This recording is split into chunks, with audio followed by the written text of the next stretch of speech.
ജീവിതത്തിന്റെ ഏത് സാഹചര്യത്തിലും മുൻപോട്ട് പോകാനുള്ള തീരുമാനം നമ്മൾ എടുക്കുക എന്നുള്ളതാണ് പ്രധാനപ്പെട്ടത്. മുൻപോട്ട് പോകാനുള്ള തീരുമാനം നമ്മൾ എടുക്കാത്തിടത്തോളം കാലം നമ്മുടെ ജീവിതത്തിൽ ഒരു അത്ഭുതവും സംഭവിക്കുക. നമ്മൾ ഇവിടെ നിന്ന് ഇങ്ങനെ കരഞ്ഞു പിടിച്ച് അയ്യോ ഞാൻ നശിക്കാൻ പോണേ എന്ന് പറഞ്ഞ് തിരിച്ചു കഴിഞ്ഞാൽ അവിടെ ഇരുന്ന് കരയത്തേ ഉള്ളൂ, അവിടെ ഇരുന്ന് നശിക്കത്തേ ഉള്ളൂ. അതുകൊണ്ട് ജീവിതത്തിന്റെ പ്രതിസന്ധി ഘട്ടങ്ങളിൽ മുൻപോട്ട് പോകാനുള്ള തീരുമാനമാണ് നമ്മൾ ഏറ്റവും ആദ്യം എടുക്കേണ്ടത്. കർത്താവ് ഇന്ന് വചനത്തിലൂടെ പറയുന്നു, ചെങ്കടലിന്റെ മുമ്പിൽ നിൽക്കുകയാണ് ഈ ഇസ്രായേൽ ജനത. എൻ്റെ പൊന്നോ, ഇനി കടലാണ് മുമ്പിൽ, പുറകിൽ ഫറവോയുടെ പട്ടാളമാണ്. എങ്ങോട്ട് പോകും? അവർ കരച്ചിലോട് കരച്ചിലാണ്. കർത്താവ് അവരോട് പറഞ്ഞു കൊടുക്കുന്ന മറുപടി എന്താണെന്നറിയാവാ?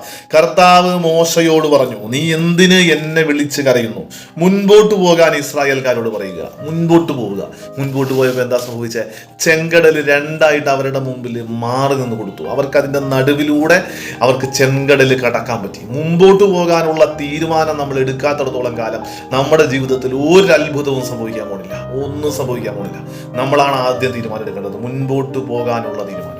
തിരിച്ചറിയാൻ പറ്റട്ടെ. ഈശോ നമ്മളെ അനുഗ്രഹിക്കട്ടെ.